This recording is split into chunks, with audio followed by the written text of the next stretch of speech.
예, 오늘은 옥하는 목사님 다락방 교재 사도행전 2권이죠. 43과 주의 말씀이 흥왕해지다라는 제목을 가지고 사도행전 19장 8절부터 20절까지 말씀을 함께 살펴봤으면 좋겠습니다. 먼저 우리 마음의 문을 열며 같이 읽어볼까요? 같이 읽도록 하겠습니다. 에베소에서 복음을 전하는 것은 바울의 오랜 소망이었다. 그래서인지 3년이라는 짧지 않은 기간을 머물면서 부지런히 전하고 가르쳤다. 그가 얼마나 혼신의 힘을 쏟았으며 그 열매가 얼마나 놀라운 것이었는지를 우리는 19장에서 20장을 통해 자세히 볼 수 있다. 그가 왜 에베소를 그토록 중요하게 여겼는지 우리는 그 이유를 알 수 없다. 하지만 한 가지 분명히 말할 수 있는 것은 모든 것이 성령의 인도하심이었다는 사실이다. 이제 우리는 바울이 에베소에서 펼친 선교 활동과 그곳에서 나타난 복음의 능력을 배우려고 한다. 바울과 함께했던 성령의 은혜가 우리에게도 동일하게 역사하시기를 기도하면서 말씀 앞에 서도록 하자. 예, 오늘은 뭐에 대해서 배우게 되죠? 지금 우리가 배우고 있는 게 뭐냐면 바울의 3차 전도 여행이에요. 그런데 이 바울의 3차 전도 여행은 이전과는 좀 다른 양상으로 전개가 됩니다. 이전에는 바울이 이 도시에서 저 도시, 아덴에서 고린도로, 고린도에서 다시 어디로 이렇게 계속 이동을 하면서 복음을 전하는 모습들을 보게 돼요. 그런데 이번에 3차 전도 여행 때는 뭐냐면 에베소에 한 3년 정도 머무르게 됩니다. 그래서 아마 전도 방식이 좀 달라졌던 것 같아요. 도시를 다니면서 전하는 게 아니라 에베소에서 3년 정도 머물면서 전도를 하게 되고 각 지역에 있는 사람들이, 근처에 있는 사람들이 이곳에 와서 배우게 돼요. 그래서 거점인 에베소에서 말씀을 가리키면 다양한 지역에서 바울이 도시를 가는 게 아니라 도시에 있는 사람들이 와서 바울에게 배우게 되는 아마 현상들이 일어나게 됩니다. 왜 이런 현상들이 일어나는지 정확히는 알 수 없지만 분명한 것은 3차 전도여행 때 이런 전도여행의 방식이 바뀌었다는 거죠. 그렇다면 이번에 에베소에서 이렇게 3년 동안 가르치게 되는데 이 3년 동안 에베소에서 어떤 일들이 있었고 어떻게 말씀을 가르쳤는지에 대해서 우리가 함께 배워보고 이를 통해서 하나님께 주시고자 했던 메시지는 무엇인지 또 우리도 어떻게 하면 바울처럼 쓰임받을 수 있을지에 대해서 함께 살펴봤으면 좋겠습니다. 우리 1번 문제 같이 한번 읽어볼까요? 같이 읽도록 하겠습니다. 바울은 어디에서 어디로 선교 센터를 옮겼으며 그렇게 한 이유는 무엇인가? 예, 우리 8절과 9절 말씀 같이 한번 읽어볼까요? 같이 읽도록 하겠습니다. 바울이 회당에 들어가 석 달 동안 담대히 하나님 나라에 관하여 강론하며 권면하되 어떤 사람들은 마음이 굳어 순종하지 않고 무리 앞에서 이 도를 비방하거늘 바울이 그들을 떠나 제자들을 따로 세우고 두란노 서원에서 날마다 강론하니라. 이제 바울의 전도여행을 보면 우리가 늘 알 수가 있죠. 새로운 도시에 가면 바울이 제일 먼저 가는 곳이 어디예요? 회당이에요, 회당. 회당에 가서 유대인들에게 복음을 전하는 것을 보게 됩니다. 우리가 계속해서 살펴봤지만 아마 이것은 바울의 빚진 마음일 것 같아요. 동족들에 대해서 아끼는 마음, 정말 우리 가족이 구원받았으면 좋겠고 우리 민족이 구원받았으면 좋겠다, 이런 마음들이 있었던 것 같아요. 그래서 늘 회당에 가서 먼저 유대인들을 대상으로 복음을 전합니다. 특별히 오늘 본문에 보면 하나님 나라에서 강론했다라고 되어 있는데 이 강론은 구약 성경을 가지고 풀어서 가리키는 거죠. 구약에서 가리켰던 메시아가 예수님이시고 구약에서 약속한 하나님의 나라가 예수님을 통해서 이루어졌다, 이런 내용을 가리켰던 것 같아요. 그런데 늘 그렇지만 이러한 가르침에 대해서 어떤 반응들을 보였다고 그랬어요? 마음이 굳어져서 어떻게 하다고요? 순종하지 않고, 그러니까 복음을 받아들이지 않은 거죠. 복음을 받아들이지 않을 뿐만 아니라 뭘 해요? 비방하고. 그러니까 소극적으로 복음을 받아들이지 않았어요. 그 다음에 적극적으로 뭐예요? 비방하고 대적하게 되는 모습들을 우리는 보게 됩니다. 그러자 이제 바울이 전혀 다른 양상을 펼쳐요. 어떤 양상을 펼치냐면 제자들을 따로 세우고 어디서? 두란노 서원에서 날마다 강론하였다라고 되어 있어요. 이 두란노 서원이 이름이 이제 두란노는 이름이에요. 그래서 이 이름의 유래에 대해서는 철학자, 그러니까 그 당시 이 에베소 지역에서 유명했던 철학자의 사람의 이름이 아닐까, 철학자의 이름이 아닐까라는 이야기를 하는 사람도 있고, 아니면 이 서원이니까 건물일 거 아니에요?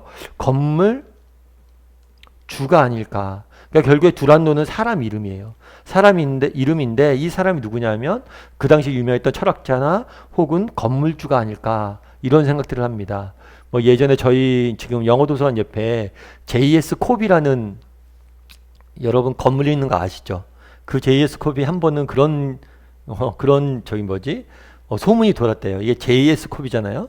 그러니까 박지성에서 JS 그 지성에서 박지성이 한참 귀국할 때였는데 저 영국에서 이제 축구 그만두고 그래서 저거 박지성이 세운 회사다. 박지성 회사다. 이런 얘기까지 있었어요. 그러니까 이렇게 건물 이름 자체에 뭐가 있는 거예요? 사람 이름이 포함되어 있는 거예요.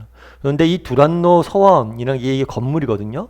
이 건물 이름이 두란노였던 거예요. 근데 이 사람 이름인데 이게 철학자였다는 주장도 있고 건물주였을 거라는 주장도 있어요. 그런데 이런 주장을 하는 이유가 뭐냐면 이 서원이라고 되어 있잖아요.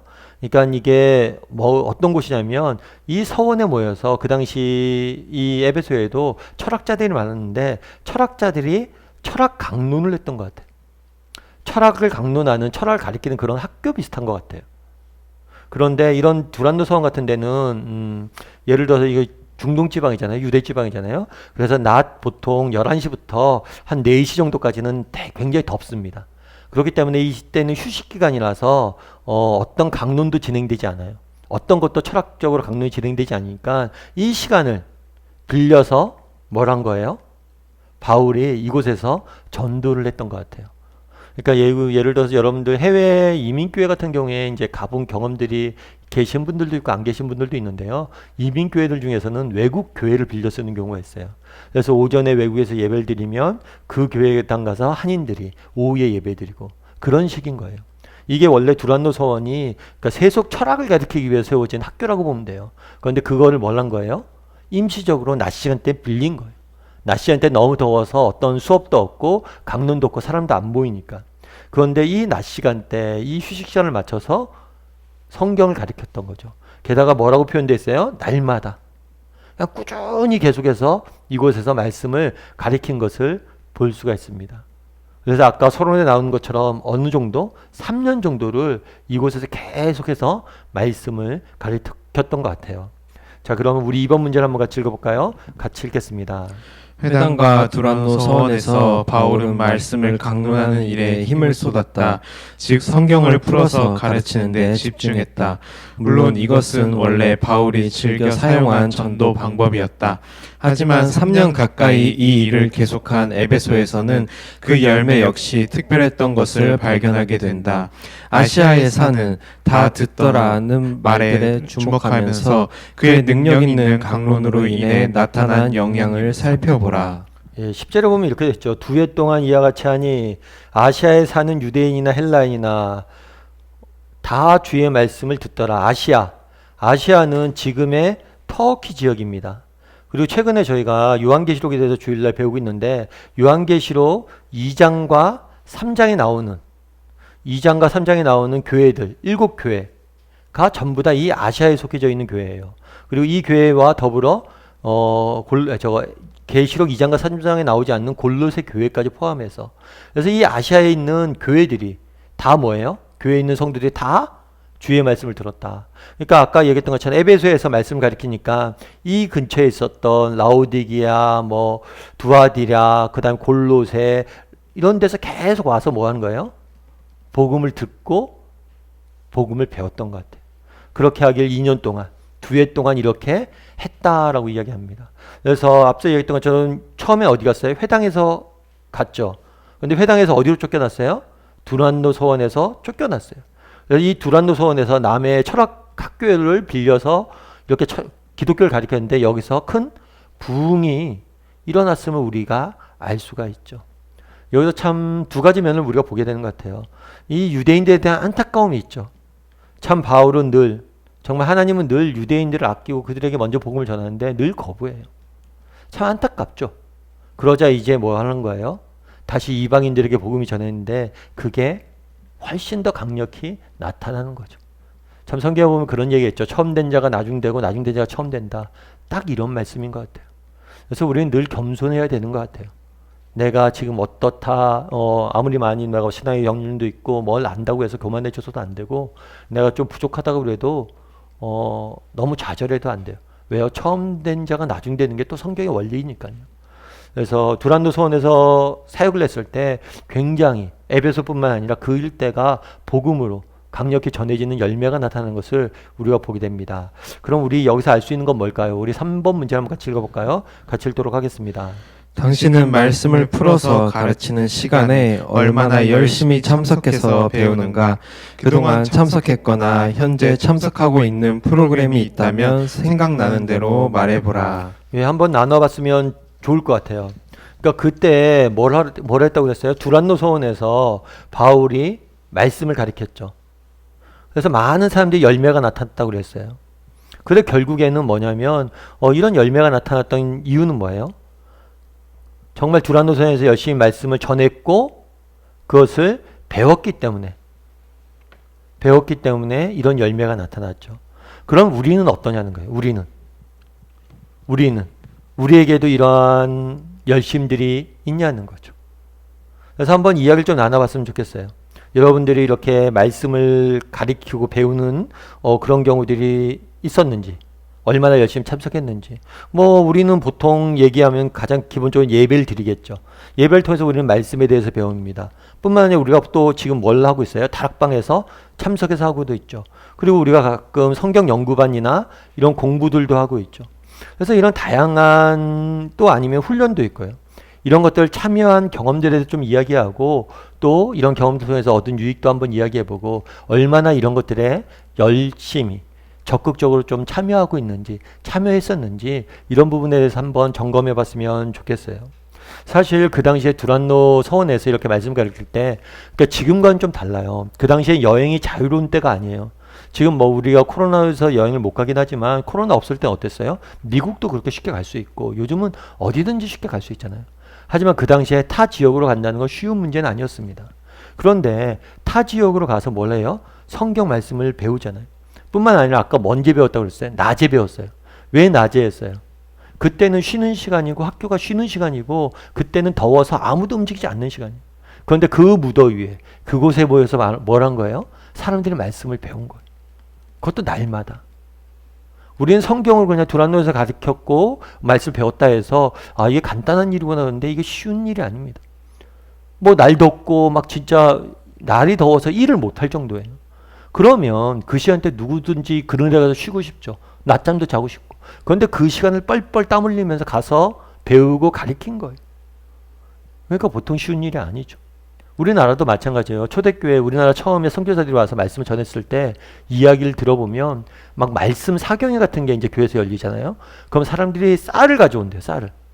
쌀을 왜 가져오냐면 쌀을 가져와서 밥을 해 먹는 거예요. 아침에 와서 밥을 해 먹으면서 듣는 거예요. 그곳에서 밥도 해 먹고 쉬면서 계속 하루 종일 말씀을 듣는 거예요. 초창기에 말씀이 전해졌을 때만 해도 문맹률이 굉장히 높았습니다. 글도 못 읽었어요. 그러니까 성경을 집에서 읽을 수 없으니까 모여서 그렇게 듣는 거예요. 새벽 기도도 마찬가지죠. 성경에서 집에서 책을 볼 수 없으니까 듣는 거예요. 그런데 정말 우리 그때에 비하면 우리는 얼마나 사실 풍요로워졌어요. 언제든지 말씀 들을 수 있고 언제든지 이렇게 모일 수 있고 언제든지 할 수 있어요. 그런데 우리는 그 당시에 그들이 가졌던 열심들이 있냐는 거예요. 열심들이 있냐는 거예요. 어쩌면 우리의 문제는 뭐일 수 있어요? 이런 열심이 없는 거죠. 그래서 이 부분에 대해서 한번 다락방에서 이야기를 나눠봤으면 좋겠어요. 요즘 무엇을 하고 있는지, 그리고 그런 것들을 우리는 정말 뭔가를 더 하나님의 말씀에 대해서 배우려는, 초대교회 성도들이 배우려는 열심들이 있는지. 그리고 또 저는 이 날마다 라는 단어가 굉장히 사실은 마음에 와닿았어요. 바울이 누구예요? 바울이 얼마나 뛰어난 재능을 가지고 있고 능력을 가지고 있고 얼마나 위대한 사람입니까? 그런데 바울의 진정한 위대함은 이런 재능과 능력에서 나오지 않았어요. 그의 위대함은 어디서 나왔어요? 이 날마다라는 단어에서 나왔어요. 그는 성실했던 사람이에요. 성실. 저도 사실 그래요. 성실만큼 우리에게 뭐한 요소가 없어요? 중요한 재능은 없어요. 여러분, 성실이 가장 중요합니다. 앞서도 얘기했죠. 우리 처음에 우리 기독교 복음 때였을 때 얼마나 많은 열매들을 하나님께서 은혜로 주셨어요. 지난번에 제가 한번 말씀드렸지만 일본에는 지식인들이 복음을 받아들였어요. 근데 한국 사람들은 지식인들이 받아들인 게 아니라 서민들이 받아들였어요. 서민은 글도 몰랐어요. 성경을 읽을 줄도 몰랐어요. 그런데 밥을 지어가면서 이야기를 듣고 열심히 있었어요. 그러니까 얼마나 일본과 우리나라 열매가 달라요. 중요한 건 얼마나 많은 재능이 있느냐, 능력이 있느냐가 아니에요. 이 정말 열심히 있고 얼마나 성실하냐는 거예요. 성실만큼 중요한 재능은 없어요. 제가 가끔 말씀드리지만 이현세라는 만화작가 알잖아요. 이현세라는 만화작가가 늘 하는 얘기가 있죠. 만화는 뭘로 그리는 거다? 손으로 그리는 게 아니라 엉덩이로 그리는 거다. 왜 만화를 손으로 그리지? 왜 손으로 그리지? 손으로 그리는 게 사실인데 왜 손으로 그린다고 안 그래요? 겉으로 보기엔 손으로 그리는 것 같은데 엉덩이로 얼마나 열심히 오래 정말 성실하게 그리냐가 제일 중요하다는 거예요. 재능보다. 신앙도 마찬가지. 정말 우리가 보기에는 그런 생각할 수 있죠. 아, 목사님 저는 뭐 아는 것도 적고 뭐도 부족해서 사실은 성경도 잘 모르고 뭐 교회 봉사하기도 힘들고 막 그래요. 그런데 여러분에게 부족한 건 재능이 아니에요. 여러분의 부족한 건 성실이에요. 성실. 저도 마찬가지. 어쩌면 우리에게 부족한 건 성실일지 몰라요. 그런데 세상 사람과 다르게 우리는 성실해야 될 이유가 있잖아요. 근거가 있잖아요. 그건 뭐예요? 우리 하나님이 계시잖아요. 성경이 뭐라고 얘기해요? 너희가 다 뿌린 대로 거둘 것이다. 정말 성실히 열심히 뭘 뿌리면 하나님께서 반드시 거두게 할 거라는 우리 믿음이 있잖아요. 그래서 오늘 본문에서 우리는 무엇을 배워요? 봐요.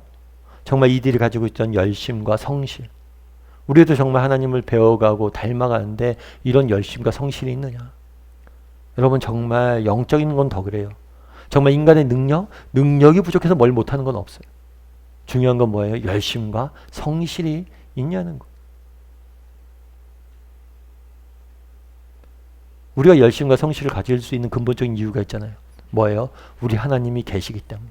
우리가 뿌린 대로 다 거두게 하실 거라고 믿어요. 저 최근에 지난주에 저희가 주보에 또 알려드리고 주일날도 말씀드렸지만 지난주에 국민일보에서 우리 교회에 대한 소식을 취재해서 이렇게 실어줬잖아요. 근데 사실은 저희가 국민일보 아는 기자가 있는 것도 아니고 그 국민일보 기자가 제가 딴 책에다가 잠깐 저희 교회 이야기를 좀 소개를 했는데 그걸 보고 너무 좋을 것 같다고 해서 소개했으면 좋겠다고 해서 연락이 왔어요. 그래서 쭉 소개를 해주더라고요. 그러면서 우리가 처음에 저도 이제 같이 인터뷰하면서 처음에부터 시작해서 우리가 어떤 길을 걸어왔는지 쭉 한번 돌아보는 시간이 되었죠. 그러니까 저희가 이제 만 7년이 꼭 되거든요. 그러니까 사실 만 7년 동안 저희가 수고하면서 우리가 지금 뭘 하고 있는 건가, 어떤 건가 잘 모를 수 있잖아요. 그런데 시간이 지나니까 하나님께 다 거두게 하시잖아요. 우리가 이런 길을 걸어왔고 이런 것들의 의미가 있었고 그러니까 그 기자도 보면서 참 소개했으면 좋겠다 한국교회 이거 참 의미 있는 것 같다 이렇게 이야기하잖아요. 그래서 열심과 성실 이 부분에 대해서 여러분 좀 나눠봤으면 좋겠어요.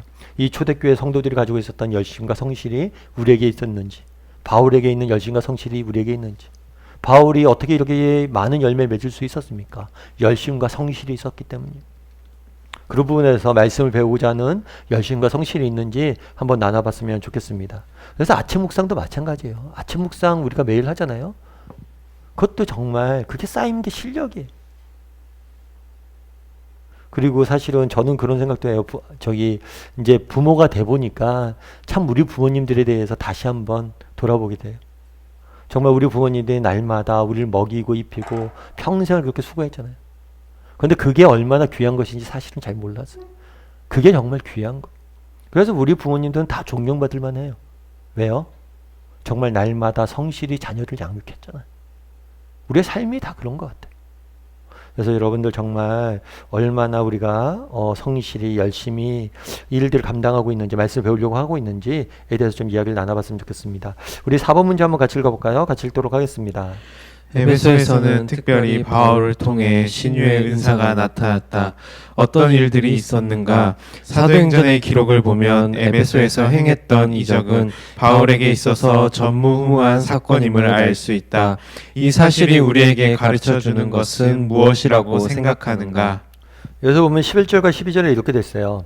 하나님의 바울의 손으로 놀라운 능력을 행하게 하시니, 이 놀라운이란 것은 특별하다, 특별한 능력을 행하게 하셨다라는 의미예요. 그래서 어떤 능력까지 나타났냐면 심지어 사람들이 바울의 몸에서 뭐예요? 수건이나 앞치마를 가져다가 병든 사람이 얹으면 그 병이 떠나는, 악귀도 떠난다. 그러니까 마치 바울이 쓰고 있던 손수건이나 앞치마 이런 걸 가져가다가 물건만, 옷만 갖다 대도 뭐예요? 병이 나았는 거죠. 신약 성경에 보면 예수님도 이런 경우였죠. 예수님 같은 게 어떤 경우였어요? 혈루증 여인이 그런 경우가 있었죠. 그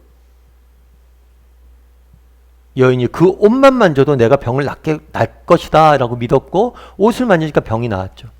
근데 물론 그 당시에 이렇게 했던 이유는 뭐냐면 그 당시에 많은 사람들의 관념 속에 뭐가 있냐면 어떤 능력이 있는 사람이 있으면 그 사람이 옷에도 그런 능력이 동일하게 있어서 만지기만 해도 낫는다는 그런 관습이 있었어요. 근데 실제로는 예수님께서 옷을 만졌을 때 나았죠. 그래서 예수님께서 뭐라고 했어요? 옷 때문에 나은 게 아니라 나에게서 능력이 나갔다 해서 예수님을 통해서 이제 낫게 된 거죠. 예수님 주신 능력으로, 은혜로. 근데 아무튼 이렇게 옷만 만져도 낫는 은혜는 성경에 많이 기록되어 있지 않습니다. 예수님과 또 베드로와 또 여기서 바울이 유일해요. 그만큼 이거는 굉장히 특별한 일이었던 거예요. 그렇다면 왜 하나님께서는 이러한 기적들을 허락하셨냐는 거예요.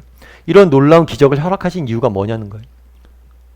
여기서 알 수 있는 건 첫 번째는 뭐냐면 그 당시에 바울이 복음을 전했잖아요. 하나님의 말씀을 전했잖아요. 이것이 정말 참된 진리임을 이러한 기적들을 통해서 뭐예요? 증거한 거예요. 그러니까 중요한 건 이런 거예요. 중요한 건 기적 자체가 아니에요. 기적은 뭐예요? 기적은 창문이에요. 이 기적을 통해서 뭘 볼 수 있어야 돼요? 창밖을 봐야 돼요. 창밖은 뭐예요? 복음이에요. 그래서 이 기적들을 통해서 저가 바울이 전한 말씀이 진실이구나. 하나님의 복음이 진리구나. 이런 것들을 배울 수 있어야 돼요. 그거를 확증시켜주기 위해서 이런 기적들을 행한 거예요. 그리고 또 한 가지 이런 기적을 허락하신 이유는 뭐냐면 바울을 위해서 그런 것이기도 해요. 사실 바울은 예수님의 직접적인 제자가 아니었어요. 그래서 얘 늘 사도성을 의심받았습니다. 그래서 예수님께서 이 바울에게 특별한 이런 능력들을 많이 허락하셨어요. 그래서 이들의 사도성을 확증시켜주기 위해서 내가 정말 이 바울은 내가 보낸 사람이다라는 걸 증거하기 위해서 그랬던 것 같아요. 그리고 고린도 후서에 보면 바울이 당한 엄청 많은 시련이 있어요. 시련과 역경이 너무 크다 보니까 뭘 한 거예요? 바울을 위로하기 위해서 그랬던 것 같아요. 걱정하지 마라. 내가 너와 함께 할 것이고 너는 나의 사람이다 라는 걸 보여주기 위해서 이런 기적들을 행했던 것 같아요. 물론 이런 기적들의 근본적인 바탕에는 또 그런 게 있죠. 긍휼한 마음들. 정말 이 병자들, 환자들을 불쌍히 여기는 하나님의 마음이 있어서 이렇게 되어졌던 것 같아요. 그래서 우리가 이런 기적들이 그날에 왜 있었습니까? 했을 때 우리가 주목해야 될 건 뭐냐면 이 기적 자체가 아니에요. 창문이 중요한 게 아니라 뭐가 중요한 거예요? 창밖이 중요한 거예요. 그래서 정말 이 기적들을 통해서 복음으로 사람들을 인도하기 위해서 이렇게 한 거예요. 그럼 여러분 어떠세요? 요즘도 이런 기적들이 일어날까요? 요즘도 이런 기적들이 일어날까요? 선교지에서는 이런 기적들이 일어난다고 합니다. 근데 우리가 이런 기적들은 우리가 쉽게 접할 수 있는 거 아니죠. 성경에서도 특별한 일이었어요. 이 기적은. 성경에서 일반적인 일들이 아니었어요. 그렇기 때문에 이건 굉장히 특이한 일일 수 있어요. 그런데 그런 식으로 한번 생각해 보는 것도 좋을 것 같아요. 여러분 가장 놀라운 기적이 뭘까요? 여러분이 경험한 가장 놀라운 기적. 병이 낫고 뭐 이런 것들. 뭐 그런 것도 기적일 수 있죠. 근데 진짜 놀라운 기적은 가장 놀라운 기적은 뭐예요? 사람이 변하는 거예요. 사람이 변하는 거. 제가 아는 집사님인데 이 집사님이 암에 걸리셨어요. 그래서 암에 걸린 다음에 투병 생활을 했죠. 그리고 항암 치료를 뭐 2차례 걸쳐서 하고 2사이클에 걸쳐서 하고 굉장히 힘들게 했어요. 그러면 나중에 그런 얘기를 하더라고요. 저한테요. 목사님 참 사람이 이상해요. 제가 암에 걸렸을 때, 항암 치료할 때 정말 하나님 앞에서 열심히 기도했고 정말 하나님 이 병만 낫게 해준다면 내가 이렇게 살겠습니다 했는데 병은 나았는데 사람은 안 변하더라고요. 참 그 얘기 듣고 제가 굉장히 공감이 됐어요. 여러분, 병은 낫습니다. 근데 사람은 안 변해요. 진짜 기적은 뭐예요? 사람이 변하는 거. 그런 면에서 오늘날에도 이런 기적들이 계속해서 일어나고 있는 거죠. 복음을 통해서 사람이 변하고 있으니까. 아무튼 그날에 이 기적들을 일으켜 행하신 이유는 뭐냐? 하나님이 전하신 이 복음이 진리임을 보여주기 위해서 그런 거예요. 그래서 우리가 성경에서 이런 기적들을 접할 때 중요한 건 뭐예요? 창문이 아니라 창 밖에. 창을 통해서 우리가 무엇을 보냐? 이 기적을 통해서 증거하고자 했던 건 뭐냐? 하나님의 말씀이 진리라는 사실을 우리가 볼 수 있고 바라볼 수 있어야 됩니다. 우리 5번 문제 같이 한번 읽어볼까요? 같이 읽도록 하겠습니다. 바울이 놀라운 능력을 예수의 이름으로 행하는 것을 보고 그를 모방하는 사탄의 종들이 여기저기에서 나타났다. 그 내용을 말해보라. 우리 13절 말씀도 같이 한번 읽어볼까요? 같이 읽도록 하겠습니다. 이에 돌아다니며 마술하는 어떤 유대인들이 시험 삼아 악기 들린 자들에게 주 예수의 이름을 불러 말하되 내가 바울이 전파하는 예수를 의지하여 너희에게 명하노라 하더라. 이거 아까 이제 바울이 막 귀신을 내쫓고 기적을 행했잖아요. 그런데 베드로, 여기서는 안 나왔지만 베드로도 마찬가지죠. 베드로가 안진뱅이를 일으킬 때 어떻게 했어요? 예수의 이름으로 명하노니 일어나 걸으라 라고 이야기했죠.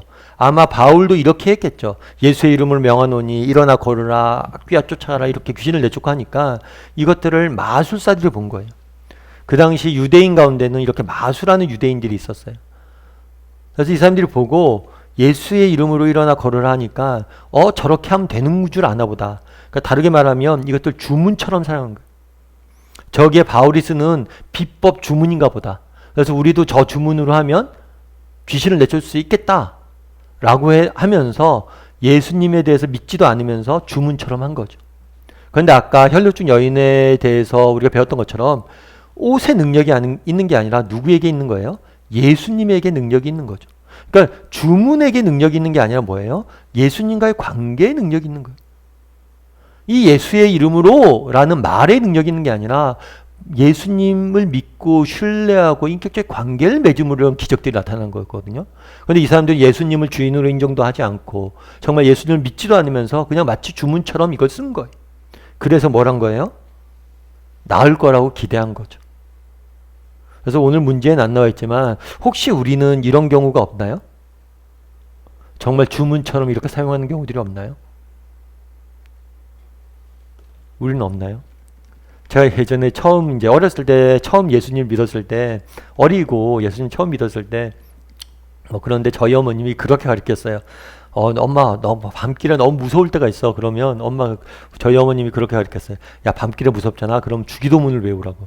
하늘에 계신 우리 아버지, 주기도문을 외우면서 오면 하나님 너 지켜주고 또 두려움이 사라진다고. 맞는 이야기이기도 하지만 약간은 주문적인 그런 성경으로 보는 경우들도 있는 거죠. 그런 경우도 우리가 주문처럼 사용하는 경우들이 있을 수 있어요. 주기도문을. 그런데 이 주문처럼 사용하는 경우도 우리도 마찬가지예요. 기도를 할 때 그러잖아요. 끝날 때 우리 어떻게 기도합니까? 예수님의 이름으로 기도한다고 말해요. 그럼 정말 예수님의 이름으로 기도한다면 내 이름으로 구한 것은 너희가 무엇이든지 받은 줄 믿으라 라는 그 말씀을 믿고 기도하냐는 거예요. 우리가 정말 기도하면서도 이게 이루어질까 하고 믿지 않고 기도하면 뭐예요? 우리도 주문처럼 이들과 다를 바가 없다는 거예요. 우리도 주문처럼 기도하는 사람이 될 수 있다는 거겠죠. 그래서 우리가 잘 봐야 돼요. 아무튼 그날에 바울이 뭘 한 거예요? 예수의 이름으로 내쫓으니까 이 마술사들이 바울을 쫓아서 뭘 한 거예요? 자기도 막 주문처럼 예수의 이름으로 귀신을 내쫓으려고 했던 거예요. 그럼 우리 6번 말씀을 같이 한번 읽어볼까요? 같이 읽겠습니다. 사탄은 성령의 일을 흉내내면서 사람들을 유혹하기도 한다. 말세가 가까워질수록 이런 일은 더욱 빈번해질 것이라고 성경은 말한다. 다음 성구를 가지고 이 사실을 살펴보라. 이게 무슨 얘기냐면 아까 지금 마술하는 유대인들이 뭘 했어요? 예수님의 이름을 빙자했어요. 그냥 주문처럼 사용한 거예요. 이것처럼 똑같이 말세가 되면, 마지막 때가 되면 이런 사단이, 그리고 정말 거짓 선지자들이, 그리고 거짓 그리스도인들이 뭐라는 거예요? 이렇게 예수님의 이름을 빙자해서 사용하는 경우들이 많고, 이를 통해서 성도를 유혹하는 경우들이 많아질 거란 거예요. 그건 이제 성경에 예언해 놨거든요. 우리 마태복음 7장 22절과 23절 말씀 같이 한번 읽어볼까요? 같이 읽도록 하겠습니다. 그날에 많은 사람이 나더러 이르되 주여 주여 우리가 주의 이름으로 선지자 노릇하며 주의 이름으로 귀신을 쫓아내며 주의 이름으로 많은 권능을 행하지 아니하였나이까 하리니 그때 내가 그들에게 밝히 말하되 내가 너희를 도무지 알지 못하니 불법을 행하는 자들아 내게서 떠나가라 하리라. 그날에라고 되어 있죠. 그날에는 마지막 때예요. 마지막 때에 어떤 일이냐면 많은 사람들이 뭐예요? 주여 주여 하면서 예수님 주의 이름으로 선지자 노릇을 했고, 주의 이름으로 귀신을 쫓아냈고, 그러니까 주의 이름을 빙자해서 뭘 했던 거예요? 많은 능력을 행했다고 이야기를 합니다. 그런데 이들에 대해서 예수님께서 뭐라고 얘기해요?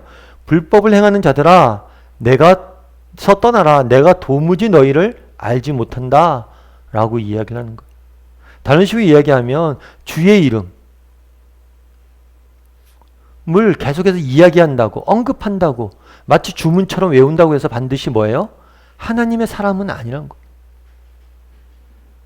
결국에 진실한 하나님과의 인격적인 관계, 예수 그리스도와의 인격적인 관계를 맺지 않는 이런 사람들이 정말 주의 이름을 빙자해서 우리를 유혹하는 일들이 많을 것이다라고 경고하고 계신 거죠. 그것은, 이러한 경고는 마태복음 24장 24절에도 동일하게 나타납니다. 한번 같이 읽어볼까요? 같이 읽겠습니다.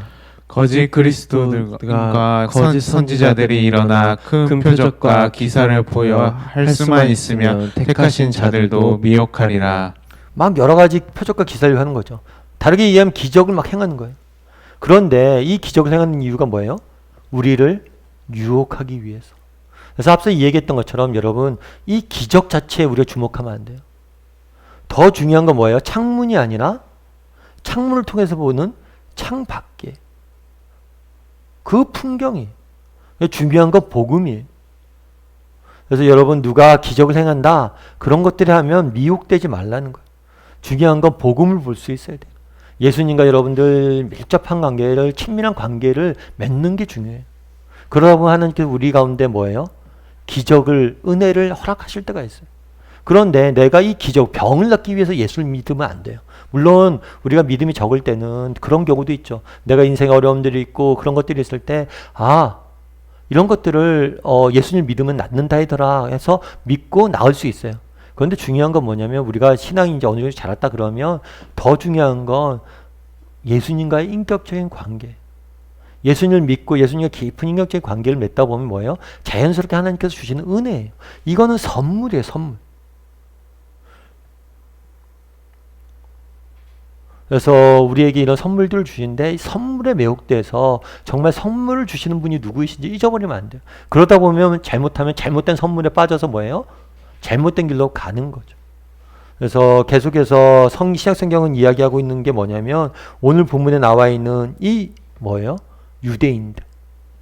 이 마술을 하는 유대인들이 그 같은 사람들이 나타나서 계속해서 유혹할 거라고 이야기하고 있는 거겠죠. 우리 7절 문제를 한번 같이 읽어볼까요? 같이 읽도록 하겠습니다. 겉으로 보기에는 사탄이 복음을 방해하는 일에 성공한 것처럼 보인다.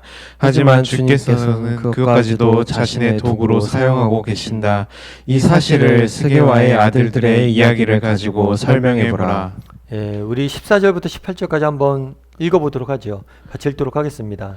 유대의 한 제사장 스게와의 7 아들도 이 일을 행하더니 악귀가 대답하여 이르되 내가 예수도 알고 바울도 알거니와 너희는 누구냐 하며 악귀 들린 사람이 그들에게 뛰어올라 눌러 이기니 그들이 상하여 벗은 몸으로 그 집에서 도망하는지라. 에베소에 사는 유대인과 헬라인들이 다 이 일을 알고 두려워하며 주 예수의 이름을 높이고 믿은 사람들이 많이 와서 자복하여 행한 일을 알리며. 여기서 보면 유대 한 제사장, 이 사람도 아까 마술사와 같은 그런 사람이겠죠. 마치 주문처럼 예수님의 이름을 사용한 거예요. 그랬더니 귀신이 대답한 거예요. 내가 예수도 알고 바울도 아는데 너는 도대체 누구냐?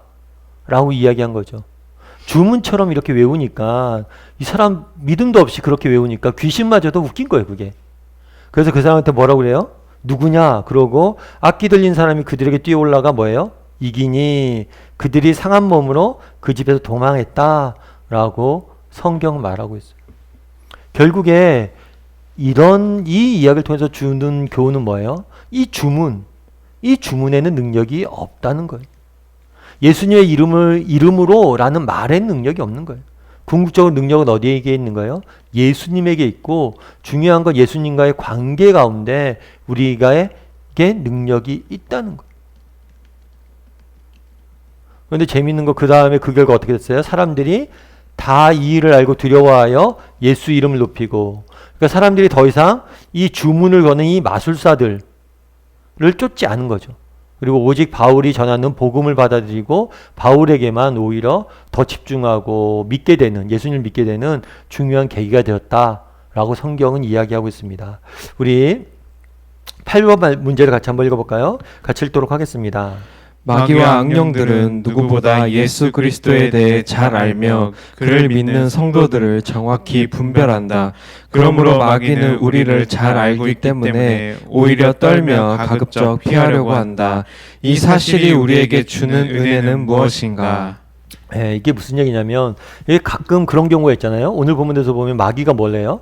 이 사람들이 거짓된 선지잖아요. 거짓되게 예수의 이름을 빌려서 귀신을 내쫓으니까 귀신이 뭐라고 그런 거예요? 야, 도대체 너 누구냐? 예수 이름을 쓴다고 뭐 다 적으냐? 하고 저항하는 모습들을 보게 되죠. 뿐만 아니라 우리가 신약 성경에 보면 어떤 이야기들이 있냐면 이런 경우들이 있어요.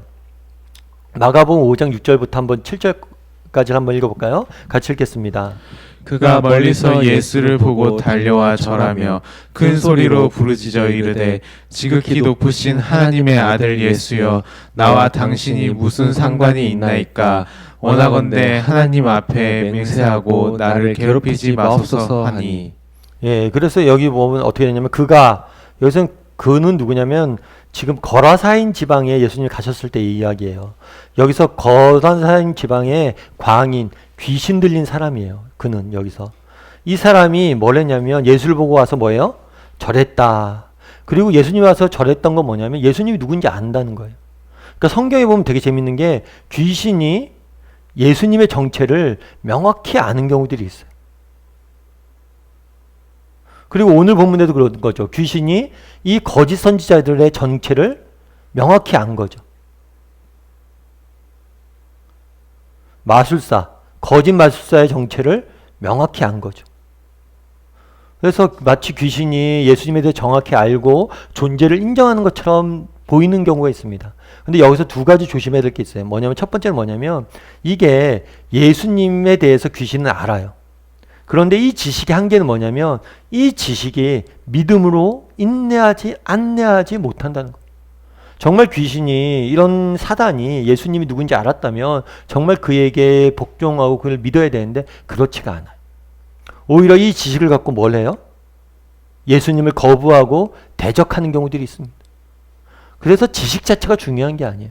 아까 이야기했던 것처럼 기적 자체가 중요한 게 아니라 창문 자체가 중요한 게 아니라 창밖이 중요한 것처럼 지식 자체가 중요한 게 아니에요. 이 지식이 어디로 이어져야 돼요? 믿음으로 이어져야 된다는 중요한 사실을 우리는 한 가지 알 수가 있어요. 그래서 귀신도 예수님을 아는 건 이거 뭐냐 했을 때 알 수 있어요. 귀신도 예수님에 대해서. 근데 중요한 건 그것은 믿음으로 인도해 주는 지식이 아니라는 게 그들이 지식이 갖고 있는 한계의 거죠. 그 다음에 또 한 가지 여기서 알아둬야 될 게 있어요. 야고보서 말씀을 같이 한번 읽어볼까요? 같이 읽도록 하겠습니다. 내가 하나님은 한 분이신 줄을 믿느냐? 잘하는도다. 귀신들도 믿고 떠나느라. 예, 야고보서 이렇게 됐죠. 내가 하나님 한 분인지 믿느냐? 귀신도 믿고 떠든다. 그러니까 귀신도 여기서 믿고는 안다는 거예요. 알고 떠든다는 거예요. 그러니까 다르게 표현하면 우리도 이 귀신과 같을 수 있다는 거예요. 앞서 얘기했던 귀신은 뭐예요? 하나님에 대한 지식이 있었어요. 그런데 이거 믿음으로 이어지지 못했죠. 그런데 우리도 그럴 수 있다는 거예요. 우리도 하나님에 대해서 아는 지식이 있습니다. 그런데 지식만 있으면 뭐예요? 믿질 않는데. 그래서 우리도 이런 위험이 없는지 돌아봐야 된다는 거예요. 그래서 야곱에서 경고하고 있는 거예요. 이 귀신들처럼 우리도 뭐 믿음이 없기까지는 아니겠죠. 근데 우리 중에 그런 사람들이 있어요. 성경 박사예요. 하나님에 대해서 모르는 게 없어요. 교회 생활에 대해서 모르는 게 없어요. 그러다 보니까 그런 얘기했죠. 에이, 어느 집사님 뭐 하려고 하면 에이, 내가 다 해봐서 알아. 그거 해봤는데 안 돼. 정말 우리가 하나님을 아는 지식이 우리의 삶을, 우리의 믿음을, 신앙을 성숙시키고 풍요롭게 하고 더 우리의 믿음을 성장케 하느냐? 아니면 지식은 많은데 이것이 내 믿음에 전혀 도움이 안 되냐? 그럼 어쩌면 우리도 그냥 하나님이 안다고 한 분임을 믿고 그냥 떠드는 거와 똑같다는 거예요. 이런 경고를 야고보서를 통해서 또 한 거예요. 그리고 야고보서 4장 7절은 뭐라고 이야기하는지 한번 같이 읽어볼까요? 같이 읽도록 하겠습니다. 그런즉 너희는 하나님께 복종할지어다. 마귀를 대적하라. 그리하면 너희를 피하리라. 이 말씀을 아마 적어놓은 이유는 그거예요. 오늘 본문에 보면 그런 현상이 있잖아요. 예수의 이름으로 떠나라 그랬더니 뭐예요? 이 악기가 웃기고 있네. 네가 예수, 뭐 내가 예수도 알고 바울도 아는데 넌 누구냐 하면서 이 사람을 뭐예요? 귀신이 괴롭히잖아요. 그러니까 우리가 그런 오류 생각에 빠질 수가 있어요. 야, 이거 귀신 너무 무섭다. 귀신이 우리한테도 이렇게 덮쳐서 막 우리를 괴롭히고 그러면 어떡하지? 이런 생각을 할 수 있어요. 그런데 그렇지 못하다는 거예요. 왜냐하면 이 사람은 아까 얘기했던 스게와의 아들들은 예수님을 믿지 않았어요. 그런데 정말 우리가 예수님을 믿고 예수님에게 소속이 되잖아요. 그럼 결코 뭐가 우리를 뭘 할 수 없어요? 마귀가 우리를 삼킬 수 없어요. 마귀가 우리를 결코 이길 수 없어요. 왜요? 우리에게 예수님이 있기 때문에. 예수님이 이미 이기셨기 때문에. 그래서 뭐라고 표현한 거예요? 너희가 마귀를 대적하라. 그럼 그들이 알아서 뭐 한다고요? 피한다. 그래서 오늘 본문에 있는 이 귀신의 모습을 통해서 우리가 조심해야 될 게 뭐냐면 지식의 문제예요. 이 귀신이 예수님이 누군지 정확히 알았어요. 그런데 이 지식이 그들을 믿음으로 인도하지 못했어요. 그럼 우리도 그런 위험성이 없냐는 거예요.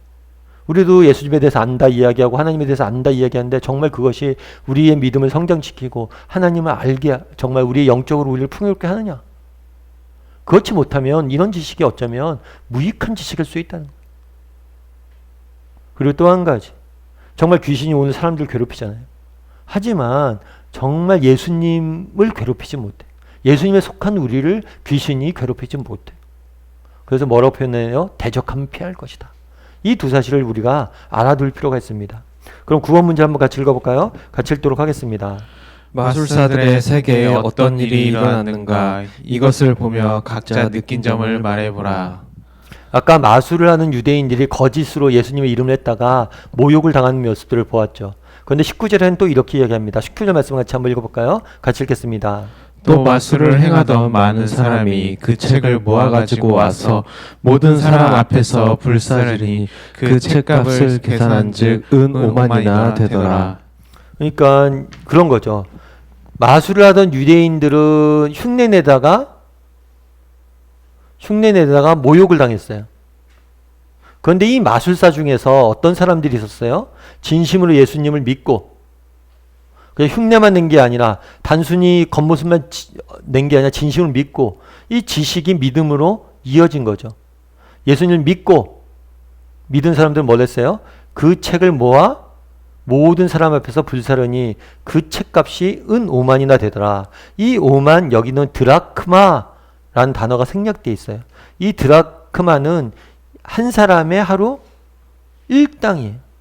그러니까 은 5만이니까 5만 명일에서 번 돈이에요. 하루에. 그러니까 엄청난 돈에 되는 그 책값, 가치가 있는 걸 뭐 한 거예요? 다 불사른 거예요. 왜 불살랐어요? 더 이상 뭐예요? 필요가 없으니까. 이제 예수님을 믿었으니까 다시는 마술하고 이런 점치는 일을 하지 않을 거기 때문에 그것들을 다 불사른 모습들을 우리는 보게 되는 거예요. 여러분 그러면 우리는 어때요?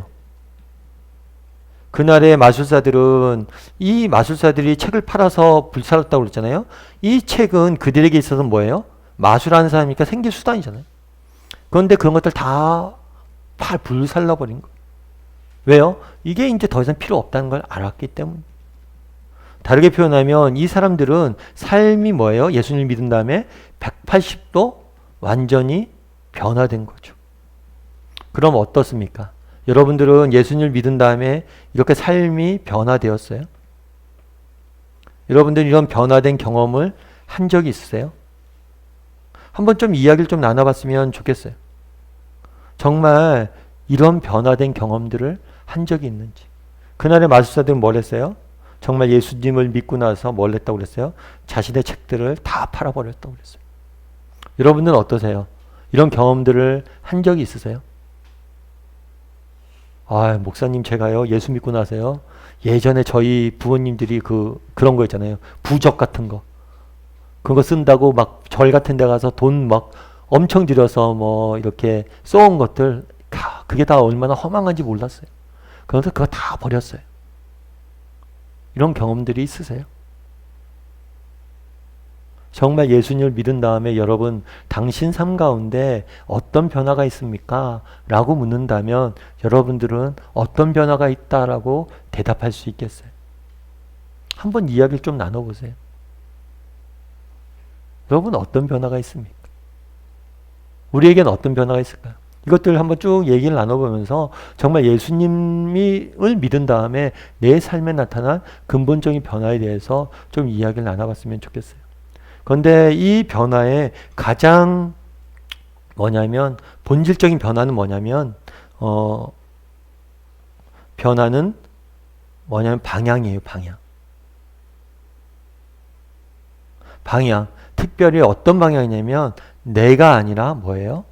하나님과 다른 사람에게로 우리의 삶의 초점이 바뀌어질 필요가 있어요. 정말 루터가 뭐라고 얘기했냐면 죄인에 대해서 어떻게 이야기를 표현했냐면 죄인이란 어떤 사람이냐? 하나님을 모르는 사람 어떤 사람이냐? 자기 자신에게 굽은 사람이다. 정말 예수님을 모르고 하나님을 모르는 사람의 특징이 뭐냐면 나밖에 생각 안 나는 거. 백설공주에 나오는 제가 종종 말씀드린 백설공주에 나오는 그 왕비처럼 거울 보면서 거울하고 오라 세상에 누가 제일 이쁘니 자기만을 생각하는 사람. 그런데 정말 예수님을 알고 하나님을 아는 사람은 이 방향이 바뀌어요. 뭘로 바뀌어요? 하나님과 다른 사람. 정말 삶을 살면서 자신만을 돌아보면서 사는 게 아니라 내 삶을 통해서 어떻게 하면 하나님께 영광 돌릴 수 있을까? 또 내 삶을 통해서 어떻게 하면 하나님과 다른 사람의 유익이 될 수 있을까? 내 삶의 초점이 방향이 정말 내가 아니라 다른 사람 하나님으로 향해지는 것. 그것이 아마 우리 삶에 나타나는 근본적인 변화가 아닐까 싶어요. 아무튼 이런 변화된 경험에 대해서 좀 나눠보면 좋을 것 같아요. 여러분들은 예수님 믿고 나서 어떤 변화가 있습니까? 한번 이야기를 나누면 재밌을 것 같아요. 한번 생각해 보세요. 그리고 그런 변화가 없다면 오늘부터 내일부터 이제 그렇게 해보는 거죠. 내가 예수님을 믿으니까 뭐예요? 다른 사람과 좀 달라야지. 어떤 변화를 가져내야지. 이런 이야기를 좀 나눠봤으면 좋겠습니다. 우리 삶의 열매 거둠을 같이 한번 읽어볼까요? 같이 읽도록 하겠습니다. 마술사들이 예수를 믿자마자 생계 수단이었던 마술 서적을 불태워버린 일은 우리에게 큰 충격을 준다. 우리는 마술사처럼 예수를 믿고 철저히 회개하였는지 조용히 눈을 감고 반성해보자. 완전히 버리지 못한 것이 무엇인지, 아직도 남아서 신앙생활을 방해하고 있는 것이 무엇인지 각자 솔직하게 이야기해보자. 네, 각자 이런 이야기를 좀 해봤으면 좋겠어요. 그래서 우리가 버리지 못한 것이 있는지, 뭐가 있는지. 사실 그렇잖아요. 제가 이제 우리 어렸을 때 그런 거면 저도 어렸을 때 저희 어렸을 때 놀이기구들이 많지가 않았어요. 그래서 저는 요즘 우리 자녀들 보면 좀 불쌍도 해요. 왜냐하면 우리 자녀들이 너무 어린 나이에 너무 많은 것들을 누려요. 그래서 저희 같은 경우에는 중고등학교 때 중간고사나 기말고사 끝나면 그때야 한 번 정도 단성사나 피카데리 같은 데 영화관 단체로 가서 영화 보고 막 그렇게 하죠. 그런데 뭐 요즘은 놀이동산도 뭐 1년에 한두 번 갔었는데 어린이날 돼야지 대공원도 가고 그랬었는데 지금은 언제든지 마음껏 갈 수 있잖아요. 그래서 이게 참 좋은 것이기도 한데 어떤 면에서는 참 불행한 건 아닌가. 너무 일찍 많은 것들을 누리게 되는 건 아닌가라는 생각도 있긴 있어요. 근데 제가 어렸을 때 뭐 놀 게 많이 없으니까 우리 남자들은 주로 뭘 했냐면 구슬치기 했어요. 구슬치기하고 딱지치기하고. 그러면 막 구슬치기해서 구슬 이제 따면 집에 구슬이 잔뜩 있죠. 왕구슬도 있고 딱지도 엄청 많고. 그런데 나중에 어릴 때는 초등학교 때 막 그거 갖고 놀았는데 중고등학교 되면 그 구슬이나 딱지가 의미가 있나요? 그게 의미가 없더라고요. 어렸을 때 막 구슬치기 하다 구슬 잃으면 밤새 막 울고 막 그냥 억울해하고 막 내일 어떻게 하면 그걸 구슬 가질 수가 그 생각을 했는데 고등학생만 돼도 그거 아무 의미가 없더라고요. 구슬과 딱지 다 쓰레기더라고요. 정말 우리가 하나님 나라를 알고 정말 이 땅의 삶이 전부가 아니고 영원한 삶이 우리를 기다리고 있는 걸 알고 정말 하나님 나라의 그 풍요로움을 안다면 어쩌면 지금 우리가 추구하고 있는 거 갖고 있는 거 다 뭐예요? 딱지 같은 거일 수도 있어요. 막 어른이 돼서 구슬 가지고 계속 논다고 생각해 보십시오. 얼마나 어리석어 보이겠어요. 우리도 한번 이야기를 좀 나눠봤으면 좋겠어요. 정말 오늘 문제대로 정말 완전히 버리지 못하고 있는 게 뭔지, 왜 버리지 못해요? 어쩌면 모르기 때문일 수도 있죠. 한번 이야기를 좀 나눠보고 또 했으면 좋겠습니다. 이번 주에는 바울이 에베소에서 복음을 전한 이야기를 들어봤어요. 그래서 우리는 얼마나 이 바울처럼 정말 이런 열심과 성실함이 있는지 말씀을 배우고자 있는지에 좀 나눠보고, 그리고 마지막으로 정말 이 마술사들도 정말 예수님을 믿으니까 엄청난 180도 변화가 일어났잖아요. 그럼 우리도 예수님을 믿었을 때 이런 변화가 있는지 돌아보고 내 삶엔 정말 예수를 믿어서 이렇게 변화된 게 있습니다 라고 고백하고 간증할 만한 것이 한 가지라도 있는지 나눠보고, 또 이러한 변화를 경험하기 위해서 우리가 버려야 될 것은 무엇인지 한번 점검해보고 이번 한 주간 마쳤으면 좋겠습니다.